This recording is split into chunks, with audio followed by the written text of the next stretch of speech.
Senhor Jesus Cristo seja na tua vida. Deus te abençoe. A imagem está um pouquinho escura aí, né? Meu rosto, minha face aí está meio escuro. Mas não tem problema não. O que importa é que esse áudio aqui seja bem claro, né? E para você me compreender, né? Bom, essa mensagem é para os católicos, diretamente para a Igreja Católica, membros, todos que se coincidem aí, né, simpatizam como católicos. 2 Pedro, capítulo de número 1, versículo de número 18. 2 Pedro, capítulo 1, versículo 18. E ouvimos esta voz dirigida do céu, estando nós com ele no Monte Santo. E temos muito firme a palavra dos profetas, a qual bem fazeis em estar atentos, como a uma luz que alumia em lugar escuro, até que o dia esclareça e a estrela da alva apareça em vossos corações. Versículo 20. Sabendo primeiramente isto, que nenhuma profecia da Escritura é de particular interpretação. Repito, versículo 20. Sabendo primeiramente isto, que nenhuma profecia da Escritura é de particular interpretação. Então, meus amados, povo católico, eu queria que você, pelo menos uma vez na vida, examinasse a Escritura, a Santa Palavra de Deus, sem a interpretação da Igreja Católica. Eu queria desafiar você a ler, examinar as Escrituras, a Palavra de Deus, na interpretação do Espírito Santo de Deus. Como eu li esse versículo de número 20, nenhuma sequer interpretação da Bíblia Sagrada é de individual interpretação. A interpretação não vem da Igreja Católica. É aí que está o erro. É aí que está o erro, que está embriagando vocês com o cálice da mentira. Está embriagando vocês no cálice do engano. É justamente aí que vocês estão errando, por não buscar ser ensinado pelo Espírito Santo de Deus. Não é assim que está escrito em João, capítulo 14. Me falha a memória qual versículo, mas está escrito que o Espírito Santo de Deus, ele nos guiará, nos ensinará em tudo e nos fará lembrar. Amém? Então quem que ensina é quem? O Espírito Santo. Não é a Santa Igreja Católica. É o Espírito Santo quem nos ensina. As informações, as doutrinas que se pegam da Igreja Católica são de interpretações distorcidas. Interpretações essas que embriagou os religiosos, que fez com que o povo fosse então fermentado, acrescentado o engano e o erro. É essas informações, essa interpretação da Igreja Católica que faz o povo se perder. Como, por exemplo, o purgatório. O purgatório, não existe uma sequer escritura na Bíblia que faz você entender que existe o purgatório. O purgatório é uma doutrina católica, não é uma doutrina bíblica, não é um ensinamento de Cristo, não é um ensinamento do Espírito Santo, mas é um falso ensinamento. Nunca existiu purgatório. O purgatório é a maior farsa que tem. É a maior fábula que tem, é o purgatório. Né? A Igreja Católica defende um capítulo, se eu não me engano, eu não me lembro se é o capítulo 9 de Mateus, mas em Mateus defendem a tese do purgatório, dizendo que se blasfemar contra o Pai, há perdão. Agora, se blasfemar contra o Filho, há perdão. Agora, se blasfemar contra o Espírito Santo de Deus, nem nessa geração e nem no século vindouro não haverá perdão. Aí pegam essa questão, que eu vi uma interpretação de um membro, não sei se membro, um missionário, né, que se denomina ser da Igreja Católica. Ele me pega essa passagem e ele fala que ele começa a fazer um embaraço. Fala que ele fala que vai haver um século vindouro, né, e ele chama esse século vindouro de purgatório. É tão embaraçoso o que fazem para justificar essa doutrina má, essa doutrina mentirosa. É tão embaraçoso que não faz sentido, meu povo.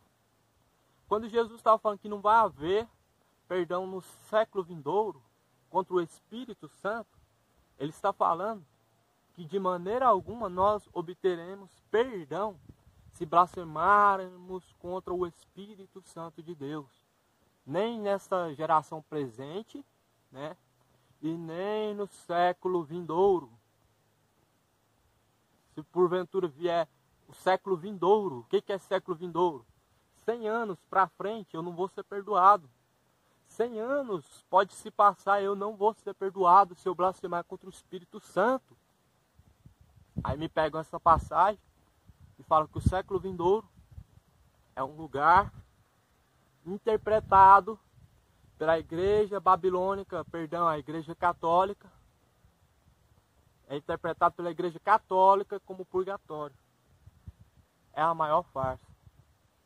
O povo que me assiste aí, eu não venho com ira, eu não venho com discurso de ódio, é com todo amor, pela sua alma, que eu venho trazer essa mensagem para você. Eu venho com todo amor trazer essa mensagem para você. Quero dizer para você que você tem que ler as Escrituras, examinando ela, não buscando a interpretação do homem, porque a interpretação que a Igreja Católica dá para você é a interpretação do homem. Aquela interpretação lá do purgatório é a interpretação do homem. Se Deus tivesse feito purgatório, assim como ele fez o céu, a Nova Jerusalém, assim como ele fez o inferno, o Hades, ele deixaria claro o purgatório. Agora você quer compreender melhor nas Escrituras acerca do céu, acerca do inferno. A Bíblia vai falar na parábola do rico e do Lázaro no livro de Lucas. No livro de Lucas, a parábola do rico e do Lázaro vai explicar melhor. Está citando 2 lugares. Repara, 2 lugares. O homem rico, ele foi morto, desceu à sepultura e foi para o Hades. Lázaro desceu à sepultura e foi para o céu. Ele foi descansar no seio de Abraão, um lugar de descanso. Enquanto o rico, atormentado. O homem rico, ele ergue seu olhar e ele vê um abismo que separa o Hades, né, o inferno, do céu, do seio de Abraão. Então você vê que existe um abismo profundo e grande, nos quais os que estão daqui não passam para lá e os de lá não passam para cá. Então você vai ver que no meio, se o purgatório, conforme a Igreja Católica ensina, ele está no meio, então cadê o purgatório aí no meio? Porque nessa parábola do rico e do Lázaro, está citando 2 destinos, o céu e o inferno. No meio, existe um abismo profundo, escuridão total, não é lugar de descanso. Não se passa para lá e nem de lá para cá. Correto? Então aqui eu estou batendo em cima dessa tecla do purgatório, porque, por exemplo, é muito perigoso você acreditar no purgatório. É muito perigoso você acreditar em purgatório. Como, por exemplo, você tem uma vida errada. Vou me colocar, Tiago, estou falando com você agora. eu sou um beberrão. Eu gosto muito de uma cervejinha. E fico tranquilo. Eu tenho minha religião, eu sou católico. E minha religião ensina para mim que após a morte eu vou para o purgatório. Então, não tem por que eu me santificar. Não tem o porquê eu largar o que é o erro, o pecado. Porque após a morte eu vou ser purificado. Porque após a morte existe uma saída para mim. No purgatório existe uma esperança para mim. Eu matei, eu roubei, eu era um cachaceiro, eu traí minha esposa. Mas tudo bem. No purgatório é onde é minha chance. Aí que está o erro. Você acredita nessa mentira e você, quando cai e desce a sepultura, você vê que sua alma, ela não foi para esse lugar, mas ela foi para condenação. Fogo, tormento, muito sofrimento. Porque, meus irmãos, Deus não vai tomar o culpado por inocente. Você sabendo que seu caminho é errado, você tem o dever de buscar o certo. Você sabendo que o caminho que você vive é tortuoso perante a Deus, você tem a obrigação de buscar consertar o seu caminho enquanto há vida. Enquanto há vida. Após a morte, está escrito em Hebreus 9:27, está ordenado ao homem morrer uma única só vez. Só. Após a morte, segue-se a juízo. Após a morte, nós vamos ser julgados. Após a morte, vai ser dado para mim e para você ou o céu ou o inferno. Ou seja, após a morte, eu não vou descansar no purgatório, ser purificado, ter ali tempo para se arrepender. Não. A sua chance é aqui e agora. Se você que está me vendo aí agora hoje, partir dessa vida que você está vivendo, dessa forma que você está vivendo, escrupulosa, tipo uma vida de pecado, você vai morrer e vai para o inferno. Você não vai para o purgatório. É só uma chance, uma única chance, uma. Senão não existiria inferno. Nós ia para o purgatório e subia para o céu. Amém? Então, é o que eu falo para você. Ora a Deus com essa escritura na tua mão, e o Espírito Santo, ele vai te ensinar todas as coisas. Deixa a interpretação da Igreja Católica e pega a interpretação do Espírito Santo de Deus, porque é Ele quem vai te ensinar. É o Espírito Santo que nos ensina. Você que me vê agora, eu sei que vocês católicos chamam nós, cristãos, de protestante. Não é assim que a Bíblia me chama. Eu não sou protestante, eu não sou evangélico. A Bíblia fala que eu sou um servo de Deus, um cristão, porque eu sirvo a Cristo, eu sigo a Cristo. Então, se eu sigo a Cristo e sirvo a Cristo, eu sou um cristão. Se eu faço a vontade de Deus, eu sirvo a Deus. Então, Deus não me chamou para ser católico. Não existe a religião verdadeira na terra. A verdadeira religião na terra é a que está escrito em... Nossa, me falhou a memória. Está escrito lá em Tiago, capítulo 1, versículo 27. Tiago, capítulo 1, versículo 27. É a única religião aprovada e citada por Deus. Em Tiago 1, 27. Leia lá para você ver. Não é a católica, não é a evangélica, não é a espírita, não é nenhuma outra. Amém? Porque Jesus não fez religião, não constituiu religião, não ensinou religião. Ele ensinou um só caminho para chegar a Deus Pai. Um caminho para chegar a Deus Pai. Não é através de Maria, não é através de homens. Ele diz, eu sou o caminho. João 14, versículo 6. A verdade e também a vida, Jesus falando. Eu sou o caminho, a verdade, a vida. Ninguém chega a Deus Pai, senão por mim. Percebe? Então, um caminho. Se você não segue as pisaduras de Cristo, você não segue a Cristo. Enquanto você está seguindo ensinamento do homem, ensinamentos humanos, ensinamentos dessa religião falsa, você está caindo na perdição.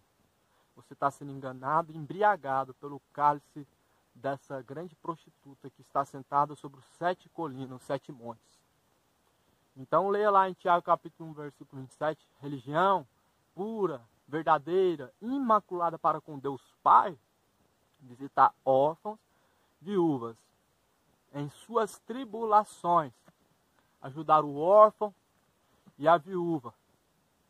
Amém? Isso é o que? Não se corromper com o pecado no mundo. Não se corromper com a embriaguez no mundo. Não se corromper com o futebol. Não se corromper com essa prostituição, a profanação, a impureza desse mundo. Isso é religião agradável por Deus. Agora o espírita faz obra de caridade, ele ajuda o órfão e a viúva. Porém se prostitui, se contamina com as impurezas deste mundo. Então, esses dois detalhes que te mostram se você está seguindo a religião verdadeira. Primeiro, não se corromper com o mundo, que a Igreja Católica está fundada na corrupção. Os padres cada dia mais está caindo a sua máscara, nós estamos vendo eles roubando o povo, os pastores roubando o povo, os padres se prostituindo com os coroinhas, fazendo homossexualismo e também estuprando crianças. Os católicos, a maioria, tem o costume de praticar de participar da missa, mas em sua casa é mentiroso, orgulhoso, fofoqueiro, duro de coração. E está escrito em Tiago 1, versículo 28, 1, versículo 26, se eu não me engano, lê lá, versículo 26 ao versículo 28. Aquele que se cuida ser religioso, não refreia a tua língua fofoca, língua mentira, língua xingamento, não refreia a sua língua, a religião desse tal é vã e não serve para nada. Então, meu amigo, só há um caminho para chegar a Deus. Não é através de Maria, não é através de minhas obras, é através de obediência à palavra de Deus. Então busca conhecer a verdade. Só há uma chance. E essa chance é muito preciosa, meu amado, para você desperdiçar ela.